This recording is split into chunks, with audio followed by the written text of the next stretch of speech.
اسماعیلی برادری کے روحانی پیشوا اور دنیا بھر میں فلاحی کاموں کے لیے جانے جانے والے ارب پتی پرنس کریم آغا خان 88 برس کی عمر میں پرتگال کے دارالحکومت لسبن میں وفات پا گئے ہیں۔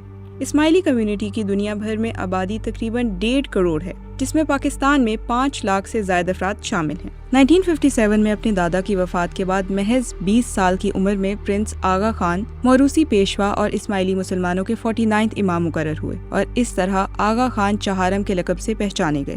اسماعیلی برادری کا عقیدہ ہے کہ ان کے امام کا شجرہ نسب براہ راست پیغمبر اسلام سے ملتا ہے، تاہم اسماعیلی مسلمانوں کا امامت کا سلسلہ شیعہ اثنا عشری مسلمانوں سے مختلف ہے۔ شیعہ اثنا عشری امام جعفر صادق کے بعد ان کے بیٹے موسیٰ کاظم اور ان کی نسل کو امام تسلیم کرتے ہیں، جبکہ اسماعیلی مسلمان امام جعفر صادق کے بڑے بیٹے اسماعیل بن جعفر کو اپنے 7ویں امام مانتے ہیں اور ان کی نسل کو امام تسلیم کرتے ہیں۔ اسی سلسلے کو آگے بڑھاتے ہوئے پرنس کریم ان کے 49 امام بنے تھے۔ 1936 میں سوئٹزرلینڈ میں پیدا ہونے والے پرنس کریم برطانوی شہریت رکھتے تھے اور فرانس میں رہائش پذیر تھے۔ 1969 میں ان کی پہلی شادی ایک انگریز خاتون سے ہوئی، جن سے 3 بچے زہرا، رحیم اور حسین آغا خان ہوئے۔ 1995 میں طلاق کے بعد 1998 میں ان کی دوسری شادی ہوئی، جسے بیٹے علی محمد آغا خان پیدا ہوئے، مگر 2011 میں ان کی دوسری شادی بھی طلاق کی صورت میں ختم ہوئی۔ پرنس کریم آغا خان نے مالی، علمی اور صحت کے امور میں دنیا بھر کے لوگوں کی مدد کی۔